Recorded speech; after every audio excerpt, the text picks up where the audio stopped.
Welcome to Tuesday night. It is Tuesday night.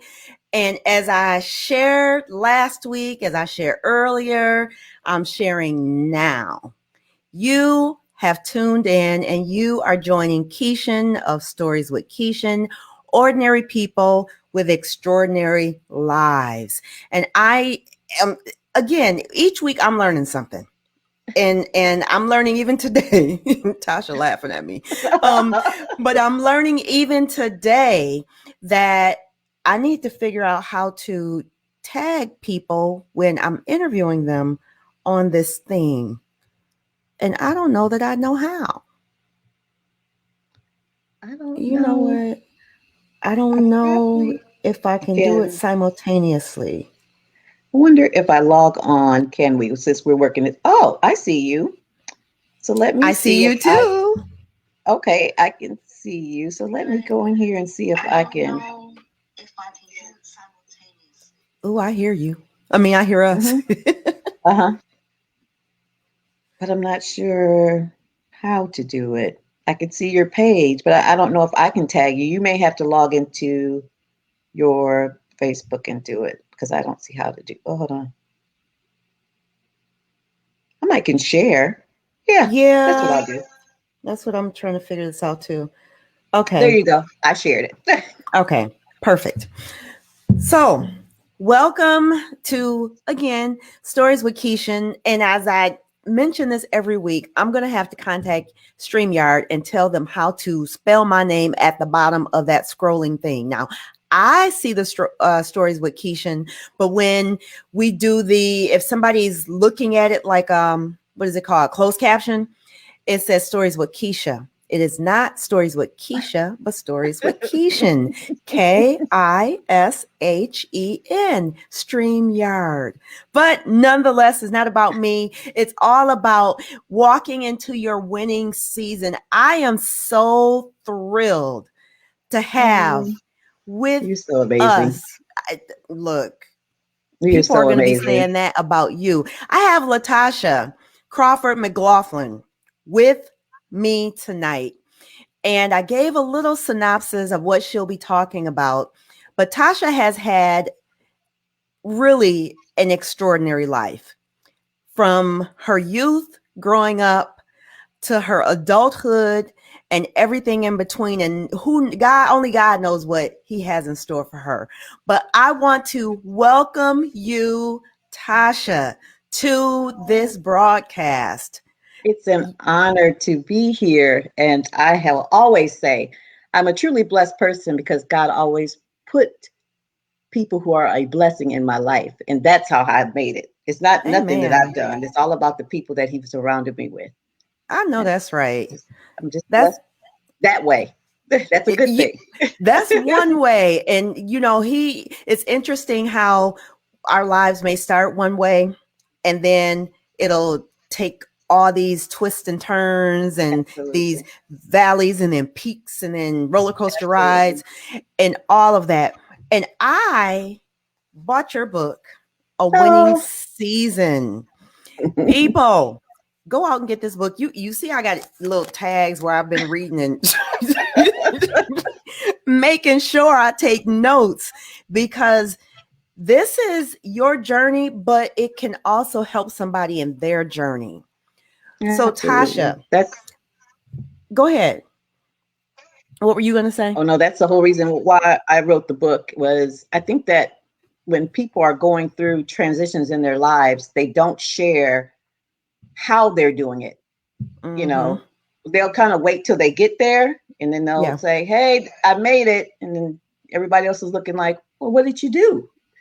Right. So I wanted to share because we always are in a winning season.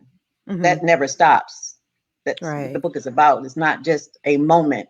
It's about moments of achievement, consistent moments of achievement. So that's one of the reasons why I wrote the book. And plus, I think writing is also a healing for the soul Yeah, too. we're going to talk all about that because even in your Hmm. book, there's opportunities for people to write down the questions and write Absolutely. down the situation. So, as I started reading this book, I normally start from the very beginning. I read the introduction, the preface, the forward. I read all of that stuff because I'm like, Mm-hmm. okay, what is this all about? And so reading this book, it says, welcome to a new season of winning. And I like how you started that off because you said a new season, implying that there was a one season, now you're in another season, and this is the winning season. And then you go on to talk about the great reward is when you realize and grasp that fact. It is within your own ability to move past your fears and implement an action plan is all you need to initiate a winning season. Girl, that spoke to me. I was like, ooh, that's good because people don't realize that it's in them for whatever Absolutely. reason. So let's start from the beginning and Okay. just walk us through your journey. I started reading the beginning of chapter 1, and and when you spoke about the three-legged monster, I'm like, she's 5. Okay, this is from a child's perspective. From a But then child I perspective, read it absolutely. and I was like, oh man. So talk about that experience. And for those who Um, haven't read the book, tell them what happened, what this is all about. okay. In our lives, we go through traumatic events, and I will have to honestly say, I'm kind of going to move forward to go backwards, so Okay. that you understand, because a lot of things that happened in my youth, I blocked out for some, Mm, well, we know now. Um, but I experienced, which I talk about in the book, was a murder at my job, and one of my coworkers was killed in front of me. mm, So during that process, I went through counseling. So now I'm a huge advocate of counseling. I had a court advocate who went through the trial process with me. So my father um, was an alcoholic. Okay, mm, and he was very abusive to my mother. He was very abusive physically, and mentally abusive to myself and my siblings. And when I talk about him, because, for whatever reason, he tormented me. Um, mm. and, you know, I hated him for it for majority of my life, because So I this never had is your I never, father, not your stepfather, but not your my dad. stepfather. No, no, no, no, no. But yeah, my biological father. And I hated him for it because I never um, knew why. I Yeah. didn't understand what it was to be an alcoholic, um, and how that he and his siblings, well, the majority of the siblings, suffered from the same um, issues because their Hmm. parents had those issues, Yeah. those Yeah. generational. So Hmm. um, he would mentally and physically abuse me. So when I say the three-legged monster, because my mom would be gone, my older sister would be there. She would try to protect us, but she's a kid herself. Yeah. So, but yeah. So, and as I was reading about the three-legged monster, you Hmm. said abused, Uh-huh. raped, um, at the Sexually age of taken advantage of, fondled, 5. things like that. Yeah. Yeah. Yeah. Which, So go ahead. I don't want to interrupt. oh no. Which, I now know, because I've learned to learn myself, and I'm comfortable in myself to understand that I no longer blame myself for those Mm, things. I mean, as children, we don't understand that. And that's why we'll talk about those things, I'm sure, because you probably got it in the sticky note. Why we go in so many different ways in our life, and why our relationships aren't like steady relationships with people, hmm. because you don't know how to have a relationship with someone, Yeah. um, because we put on these masks, Hmm. you know, and So you're I mean, because I remember when I was 5. When I was mhm. 5, I'm like, oh my gosh, help me write my name, or how do I write my name? And I'm learning all these things. We were trying And to survive. Right. So we you were were trying to, in that we were trying to mode. survive. I mean, we were all trying to survive. I mean, he was fine when he wasn't drinking, but the majority Yeah. of the time he was. Um, and he was abusive. I mean, he was abusive to my mother. He was abusive to my siblings, and so we grew up in initially in a home in a home of abuse until my stepdad, which was a totally different man, um, until he really came into our lives. Which I talk about that too. Yeah. My stepfather was Saiku Smith's step grandfather. So I'm kind of like linked to them in that way. And that whole family Ah. is pretty amazing Okay. because in my story, you know, I talk about the amazing people that God put in my life in the Smith family, um, Stella and Walter and June and Carl. They're all Kenya. All of them are amazing. That's a Charmel. They're all amazing people, and I'm just so highly Oh, blessed for that, at least. But yeah, yeah. but the trauma that he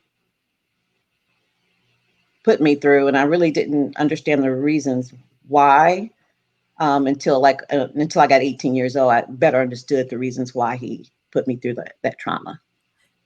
So was it, and I didn't want to read too much of the book because I said, no, I want this to be as authentic as possible. Because I started reading and I said, nope, because I don't want to be like, well, yeah. I mean, because it's so raw, it's so, just authentic in terms of what your life was like. And so you're Yeah. going to school every day, you're coming home. And then when your dad would drink, these episodes would happen. But how Right. many siblings were there? How many brothers and sisters? So I have a total of uh, well, with my mom and dad, they had 5 children. Okay. Um, and then I have an older brother and like I said, then I have a step brothers and sisters because of marriages, because my mom Right. married. So, Okay. but from that union, I'm sorry, I said 5. They would kill me. I have 2 sisters and a brother. So it's 4. I'm sorry. But Okay. my oldest brother was kind of raised with us, but he was raised by my grandparents, but he would come every summer. Okay. And I talk about him in the book too. I dedicate a poem to him as well. So you mentioned, because we had a conversation prior to tonight, and you Mm-hmm. shared a little bit about a teen pregnancy and marriage. Yes. So let's fast forward to that, because you talk about relationships and not really knowing what a good relationship looks like. So talk about what happened during that time, because and we talked a little bit about your relationship or your exposure to the Lord and, your walk. And let's Mm-hmm. talk about that dynamic. Okay. So, and actually, I just had a conversation with Michelle Rhodes, which is Reverend Rhodes. I grew up at Messiah Baptist Church Mm-hmm. from a child. My mom, she did keep us in the church, and during this experience, I did get pregnant when I was 16. Mm-hmm. But like I said, before we even came on live, I told you about the microphone thing with my friend, Mm-hmm. with the girls from the church. Um, I always looked at Reverend Rose as a surrogate father to me. So I had this, he was the father that I never had. What if I could have kind of created a father, he would have Mm-hmm. been that guy. Because he always seemed to protect me. Like I said, when they kicked me out the choir for grabbing the mic, uh, Give that he's the one who got me back microphone. in. Right. Wait, When I what would run song was away, it? right, girl, don't get me singing because I honestly I couldn't sing. I know that now, but at that time I was gonna, I was like, hey, I'm gonna get my opportunity. They're making me sing in the background, just move my lips, but I'm gonna get this opportunity. Give me that Um, microphone. right, give me that mic. So at 16, after I got pregnant, I was so ashamed Hmm. because so many people were disappointed in me. Mm-hmm. Um, like I said, I always had these surrogate people in my life, even though my life was kind of hectic. I Mm-hmm. had people who were always trying to feed good things into me, like, oh, you're more than that. And oh, you have all these possibilities. Yeah. and I went to Blanford Nature Center School. I went to City. I had these opportunities, but I just didn't know my worth. Yeah. And so when I got married and I got pregnant, and my mom was the mom. If she's listening in, she was one of those moms that didn't play. So we really had a shotgun wedding. She told me you're gonna marry my daughter. We're gonna have a wedding, or we're gonna have a funeral. You choose. So we got married. Okay, I want I want to to live. Yeah, we want to live. So we got married, and we were two people who, again, neither one of us knew anything about a relationship. 16 and 17 years old. What do we know? I mean, You're married at 16 and 17. Now, did you live with either parent household, or did you have your own household at that point? so his mom, I moved in with his mom, and at the time he was in college, so he went away to play basketball at college, and Mm-hmm. um, for a short period of time, I went and lived with him. But again, we should have never got married. It was not. We should have never got married. Yeah. And so, and then after that, he played CBA ball, and he traveled around, and he went to the military. But in between, either his mother's or his grandmother's, and or me living with him in all these different places, is how the first 4 or 5 years of our marriage. That's how it went. Okay. So it wasn't like you guys were always together, and, you would go to No. school and come home and, fix dinner or whatever. It wasn't that Mm, traditional type of. no. No, Okay. there was nothing traditional about the marriage whatsoever. Not his fault. Right. And he never said that I couldn't have mentioned it in the book, because I don't want to. I mean, he's the father of my children, so I'd never want to bash him. We talked about that too. Yeah. He was trying to figure. I mean, he was trying to figure out his own way. I'm pretty Yeah. sure. And then he had this person, me, and probably didn't realize the baggage that he was getting himself into. So he probably, I'm sure it was, um, we're friends, and I mean we have beautiful children, and I thank God for that. But the Yeah. marriage just wasn't. It didn't start with how the old people say, if it don't start off right, it's not going to end right, and pretty much that's how that marriage went. And now, how long were you guys married? For 10 years. 10 But we years. lived together for 10 years. Yeah, Right. yeah, So married for 10 years. because of the travel and, just the whole, how it started off. So, and I Absolutely. get that. I cannot imagine at 16, 17 years old, getting married, raising a family, and having all my faculties about me to do it successfully, unless I had a role model or I've seen that. Right, you've seen it And before. I think a lot of times people don't realize that you do emulate your environment until Absolutely. you realize this, I don't like this environment, or this is not a good environment for Mhm. me, my children, or what have you. So let's talk about some of the challenges outside of that you ended up facing. Now, you talked about witnessing a coworker getting murdered right in front of you. I cannot even fathom that moment. So where were you working, and how did that all develop?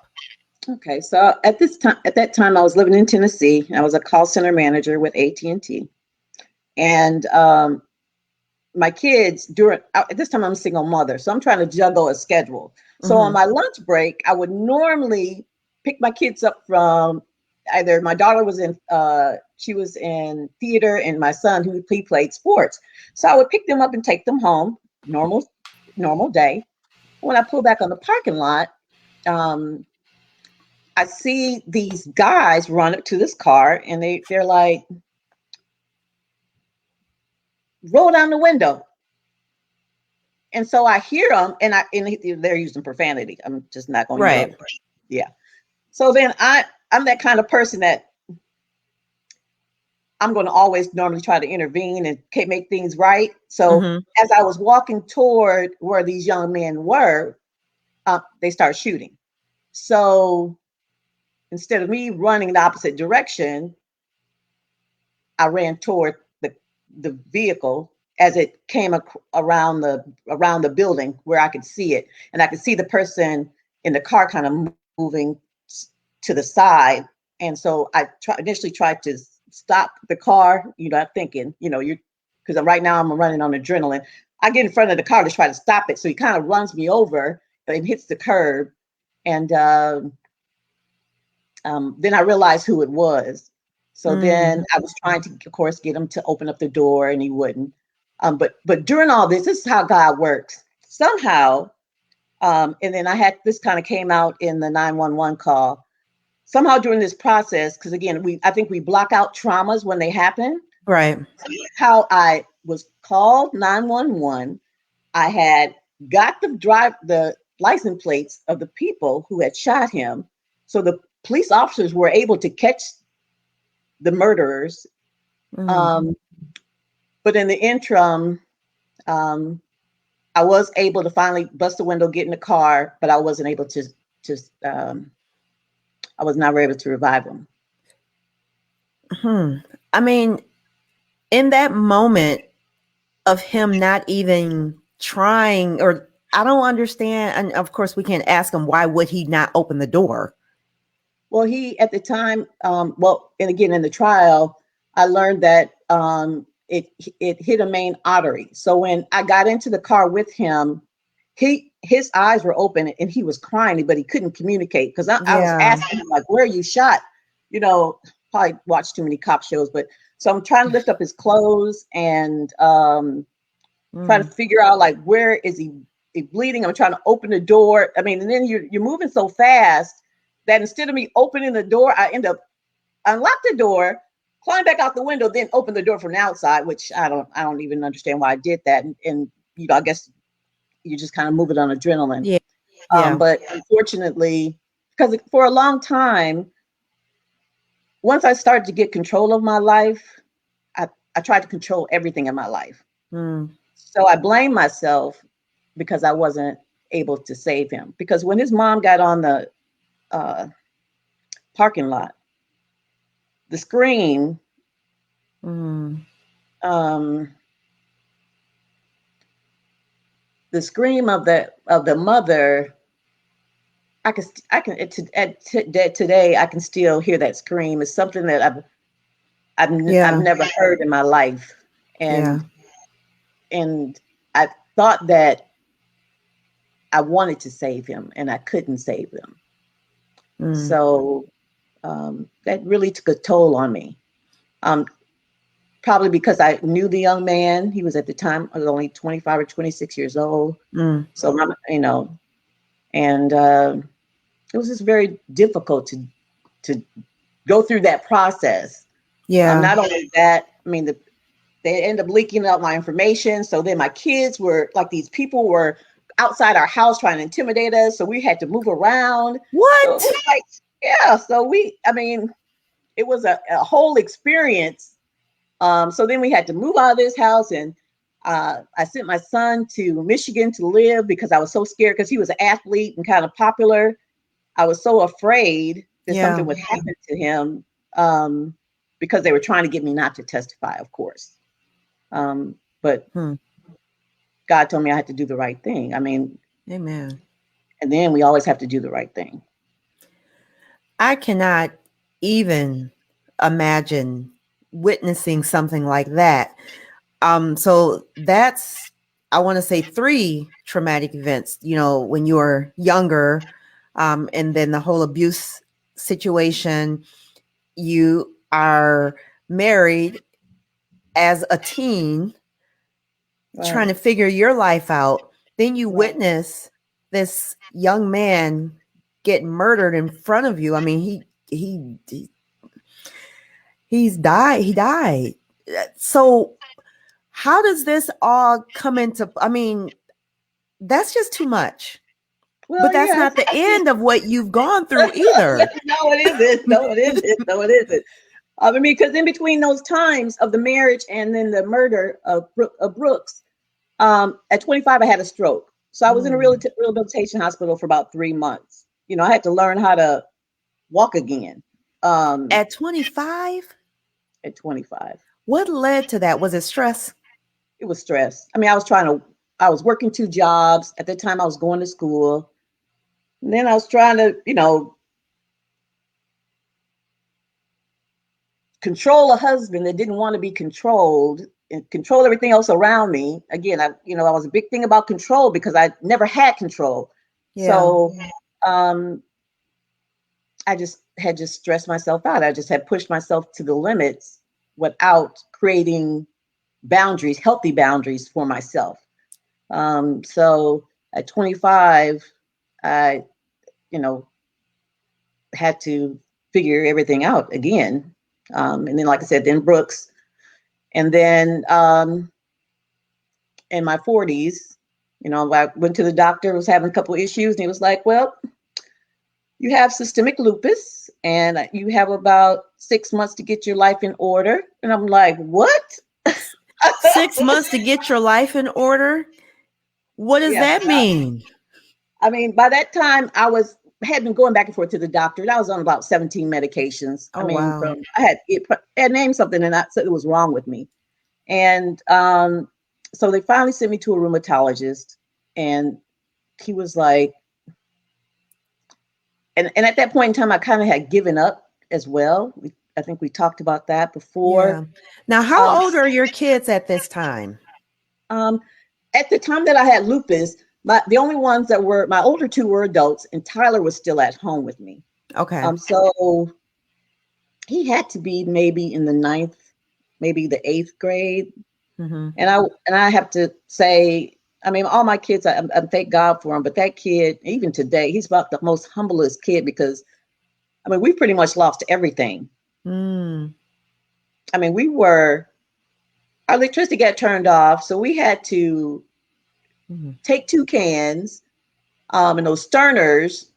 And we'd make in the house, we would make like a camping thing together because I drastically, my health just deteriorated that fast because part of it was because I had given up.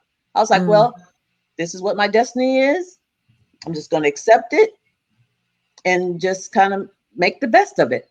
And then I was laying on my couch and one night and I heard God's voice just as clear as I said, this is not it. I need for you to get up. I need for you to move because I pretty much was stagnant. I wasn't moving. Pretty much stayed stationary in one place because it was too painful for me to walk because I had degenerative joints, osteoarthritis, still do in both knees. And you had gained a lot of weight. Oh yeah, I think I was about almost 300 pounds. Yeah. Wow. So, yeah. I Pretty mean, much just kind of eating my life away. That's all that I knew. do you think the eating was tied to depression and just everything that you were going through? I think so. I mean, we don't really realize we don't really know what depression truly is. Not in that fact. I honestly had just given up. And I don't know if that makes sense to you, but I honestly was like, I'm just going to do what I need to do to get by every single day. And that's pretty much all that I'm going to do at this point, because that's all that I have left to do. So what did you think was so hopeless that nothing was going to change? What was it that you were living in? Oh, because I had lost. I was losing everything. I mean, all the things that I had learned to control, like my finances, my job. Thank God he's a good kid. I don't know what I would have did if he was out of control at the time, but he's a really good kid. But everything, my health, I felt I had no control. Let me say that. I felt that I had no control over anything in my life because I got to a point I didn't know what to do. Yeah. I didn't know what to do. I mean, and once they start giving you all this medication, you kind of get dependent on all the medication because one medication has its side effects, and it does, it might cure this, but it's going to give you side effects for something else. So that's how that chain goes. Right. Yeah. So you're in your 40s. You had all of your life you had been trying to control what happens, and it's Mm-hmm. I'll say this because I think it's relative. Just this year, I have developed this mantra that I am the CEO of me, I hear you say that. Yeah. meaning it is within my power to Mm-hmm. make some change. Now, that's not to say I control something or someone, but I definitely have control over me. So Absolutely. when you talk about your health and all these other things, the things that you are losing, you don't have electricity, you're trying to, make the best of a bad situation. When did you come out of that? Because I've seen you and followed you on Facebook, and I'm like, oh, I like her with your Wednesday, uh, winning Wednesday, and Winning Wednesdays. I mean, Yeah. you have this book, A Winning Season. How did you get to a winning season when you were like, Okay. I'm just here? So in the midst of everything going on, I had to go to I lived in Memphis, but I had to some of my doctors were in Jackson, Tennessee. So a friend of mine had taken me to Jackson, Tennessee. And you would think like, okay, this person, there's nothing else that could possibly happen to this person. Well, so on our way back, I think it's in January, February. We pull up in the driveway and there's water pouring out the front door of my house. So I'm What? like, what is going on? The water heater, which was on the second floor, burst and totally destroyed my home. Totally. Was it cold? I mean, how does It that got cold. happen? Well, of course, because there was no heat Mm-hmm. in the house, the pipes Mm, froze. So when they froze, they burst. gotcha. Um, and Mm, I'm like, okay. I mean, God had already told me to move. At that time, I had some really religious friends that were around me. So the first thing she did was grab my hands and started to pray.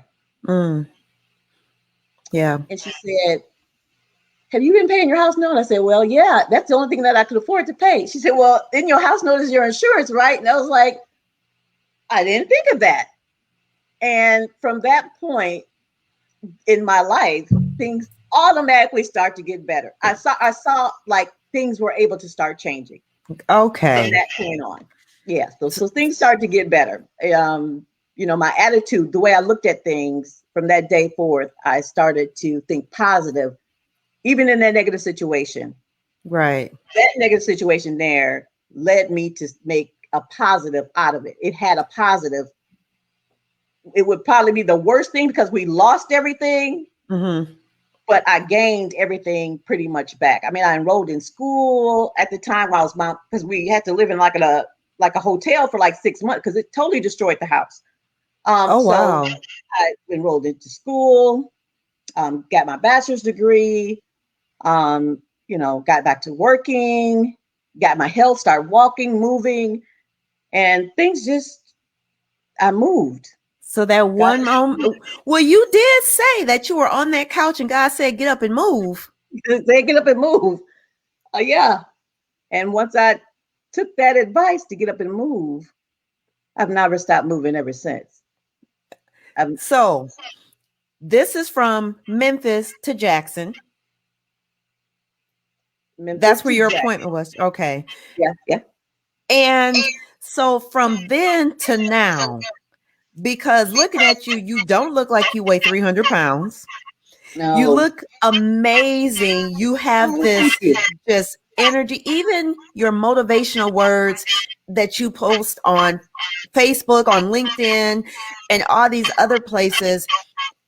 Looking at you, nobody would know that you've gone through all of this trauma, losing everything and cooking food out of a can with the sterner. I mean, who would have Yeah, known this? And you are just encouraging people. You got leveled up and all this other kind of stuff going on because you clearly have a story to tell. And when I say I am the CEO of me, you have demonstrated what that is. And CEO means that you are the chief executive officer of your life, whether it's your health, whether it's your finances, whether it's your absolutely, career, all of that. You have absolutely. done just that. So let's talk about when you started to level up and you started to go into these winning seasons, because that's where you are now in your winning season. Oh yeah. One of To them. me, yeah. To me, I'm not going to stop winning, and I encourage everyone Exactly. else to never stop winning. You'll find something to win about every single day.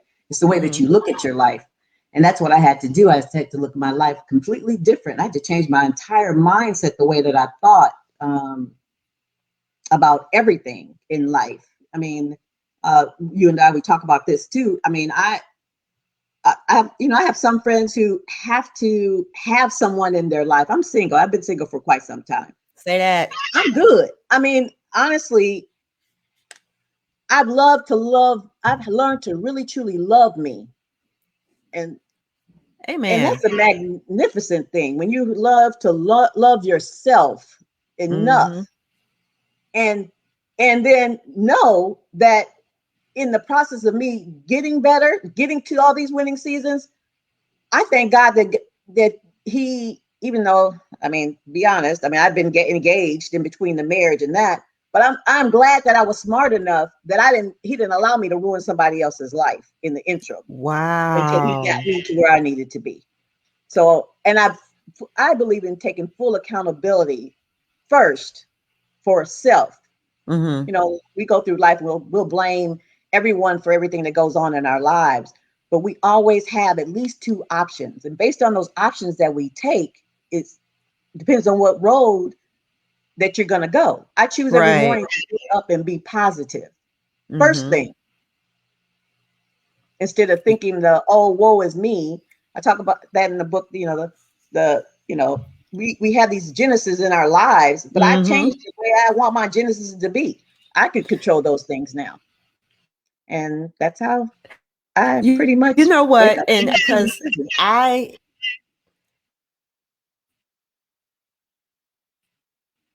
oh, I like these new beginnings. And we talked about that before we actually came on about the Right. beginnings, but this is something that I wanted to read. Um, and you just spoke to that about our limits. And it says, your reality is not limited. We are the ones who place limits on what we see right now. Then our doubtfulness seeps into our desires, our hopes, and eventually killing our dreams. Mhm. And then you go on to say, we must immerse ourselves in with positive affirmations daily to keep your eyes on the prize. How do you stay motivated? Because again, Tasha, I'm telling you, I see you and I'm like, oh, I like her. She's just so confident and just so encouraging. And for anybody to know what you've gone through and see how you're walking in your purpose and your winning season right now, they would not believe it if they've not seen it. Yeah. How do you Well, I had a stay up? okay. So every morning, I keep. First of all, you have to create a routine, and that's what I tell people all the time. You got to have a routine because Mm-hmm. routines work for me, and maybe well, I think routines work for everyone. Anyone that Mm-hmm. I've dealt with, if I'm doing like a one-on-one coaching session with someone, what is your plan? Like, what do you do on a daily basis? So Well, my let's daily, talk about that coaching, because is that a part of level up? Because somebody may be listening and they say, oh, you know what? I need somebody to coach me. yeah, because I mean, I mean, I'm gonna do your right now that you said all your things you don't let out, but some of the things we talked about off camera that's happening right now. I mean, as you see, I went from a whole house full of disaster to something that God is just something I could have never even dreamed of being able to have. Amen. Um, but the coaching, because I think that because I've experienced so many things, and I'm willing to be visible about so many things. I mean, this is probably public TV, so we probably can't talk about everything right now. Probably not. We probably don't have time in this hour session. But I'm not afraid to be visible. Yeah. Um, and as long as a person is willing, because that any change in our life, you have to be a willing vessel. Yeah. Because we can say, well, we want change, but are you willing to do the things in order to make these changes in order to make them happen in Yeah. your life? We don't do those things. So every morning when I get up, I read it. I pray. I thank God I thank him before I go to bed, but I thank him every day when I wake up. First Yeah. of all, I'm grateful that I'm here. So I give him thanks. I give my Lord thanks when I wake up. And then I pray, then I start talking positive affirmations in my life about I'm going to have a wonderful day today. I am truly blessed. I'm truly going to bless others today. And I have these things posted on my bathroom mirror. My whole entire, if you look in the book, I don't know if you got that part, but in my bathroom mirror, I probably couldn't have them made anyway. Something about the mirrors. Right? Right. The mirror's going to tell you the truth. Okay. Right. The mirror's going to tell you the truth. But on that mirror, I got a sticky note and a pen. And then if I feel something positive that I want to write and keep reminding myself, I just stick it there so I can remember it every single day.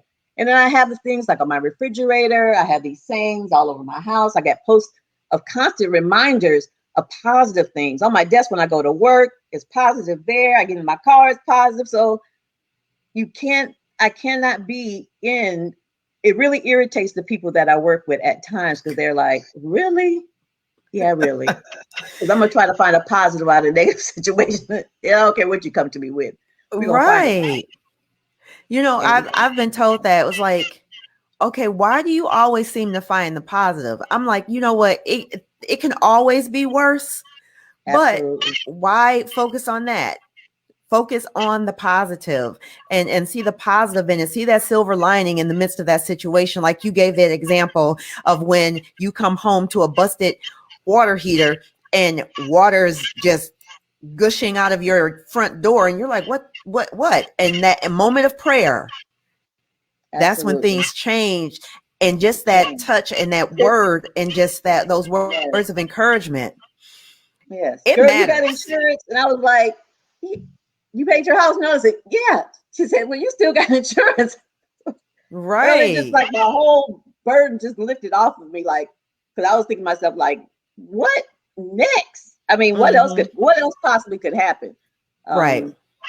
But yeah, but waking up positive and surround yourself with positive people, a positive tribe, finding mentors, people to speak things and experience things. All those things are very, very important in your life, especially if you have not had those things consistently in your life for that whatever reason. I do want to go to Facebook and just, I mean, there's people who have jumped on and jumped off. And hey, Shaniqua. Let me see. Kim Kazi, Sister Andrea, Leona, Ray, look, my cousin, Vet Ingram, JR jumped on. Oh, snap. He said powerful stuff. And then I think this is Cynthia Mobley House. She said the epitome of not looking like what you've been through. Incredible story. Very inspiring. I needed this. Hey, Miss Beverly. Miss Beverly just jumped on too. So you have definitely blessed me. Again, we don't have to look like what we've been through. And I share with people, and we've talked a little bit about the divorce that I went through. And the reason I say that, and people are like, girl, that was however many years ago. It was, but it was still a part of my life and a part of my journey of overcoming and the impact that it had on my children. But then the job losses that I had, and public assistance that I was on. And I remember telling my children that God had spoken to me to do Mhm. something that I didn't do. And now here we are years later, if I would have just listened. But when God told you to move, it was a process. I talk about, how do you eat an elephant one chunk at a time? So how do you accomplish big tasks in life? One Mhm. step at a time.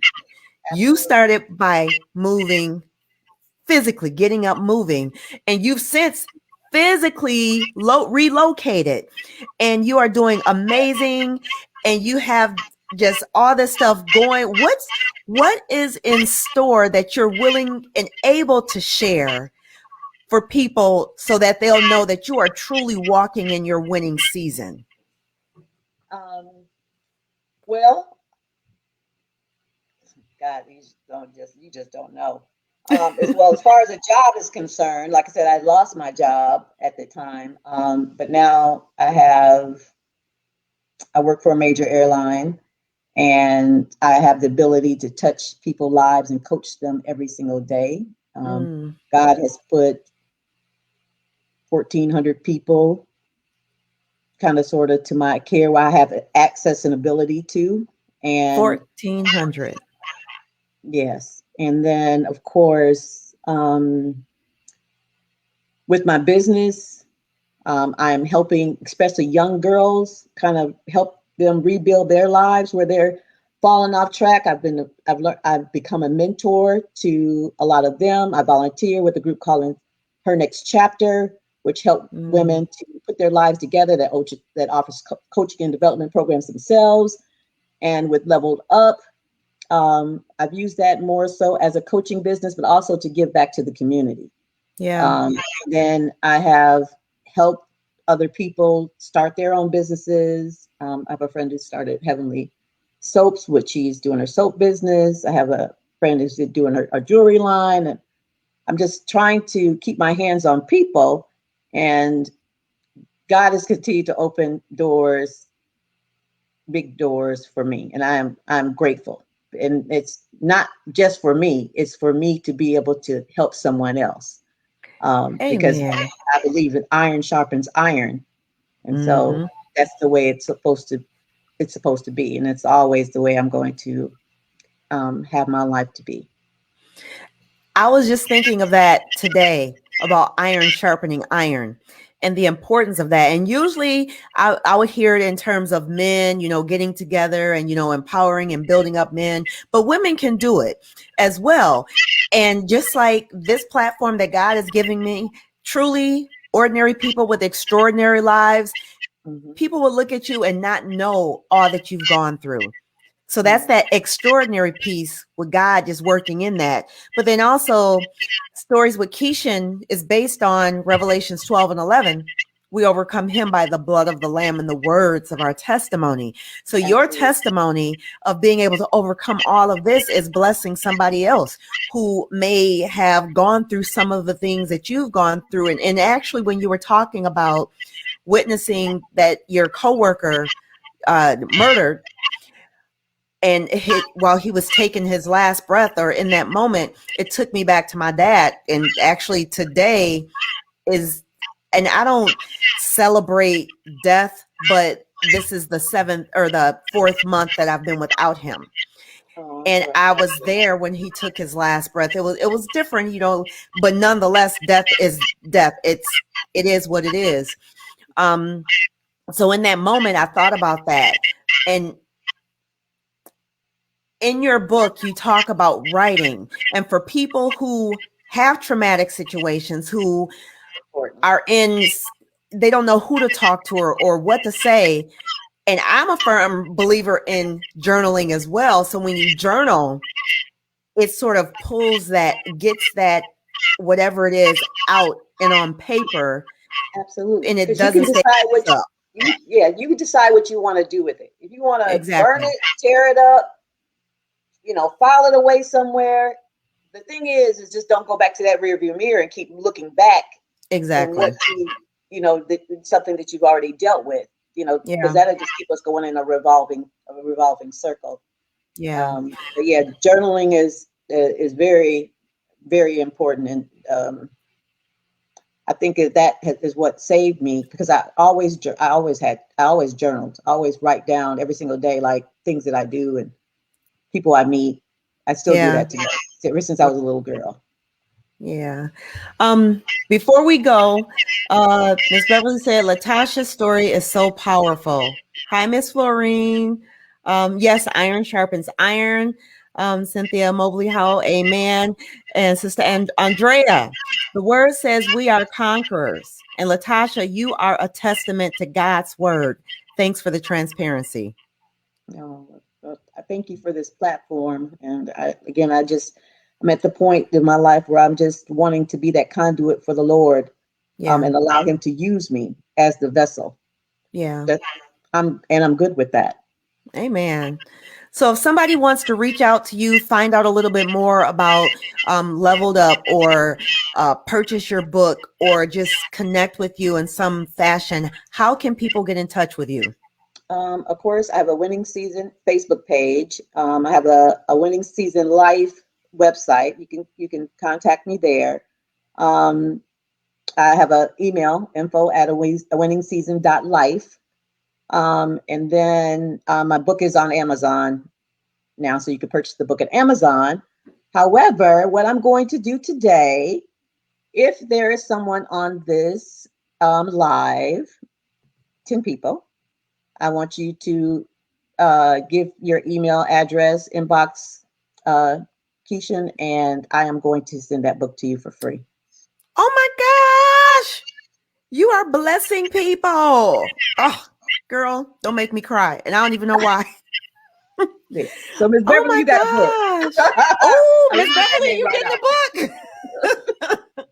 Oh my gosh. What a blessing. See there, and you're still giving. Still giving. And that's really what it's about: empowering people, sharpening each other, encouraging each other, whatever we can do to just build each other up. I'm just so tired of tearing folks down. It's just, The world is hard oh, enough. she The world said, to do you're it to so you by sweet. itself. Yeah, yeah. It'll do it to So, you. Tasha, I am blessed for just having you, for you being in my presence, for you sharing your story, giving your testimony, so that somebody else can move into the things that God has for them too. And I said last week, there are too many blessings to go around for people to just, be stingy with their gifts. God is going to bless Absolutely. whoever He wants to bless, but don't Absolutely. do what you do for any other reason other than to give and help and build up and encourage. So Yeah. I thank you for that. And again, I'm standing on this mantra. My name is Kishen. I am the CEO of me. I am Christ focused. I am an encourager, and I am optimistic. I am blessed to have Latasha Crawford McLaughlin here tonight, sharing her story, sharing about her book, A Winning Season. Go to her Facebook page, go to her uh, web page, go to wherever you can find her name. And she has been a blessing. And I'm sure that reading this book, you'll be encouraged and blessed too. And just reaching out to her, you never know. Now, do you blog? I do blog. I blog off my website. So Okay. if you go to my website, I'm always giving out free advice. Like I said, I believe in sharing the knowledge, sharing resources. I'm not afraid to do that. I mean, Amen. that's how you iron sharpens iron. Amen. Well, thank you so much, Tasha. Oh no, Thank thank you, you. everybody who got a chance to tune in.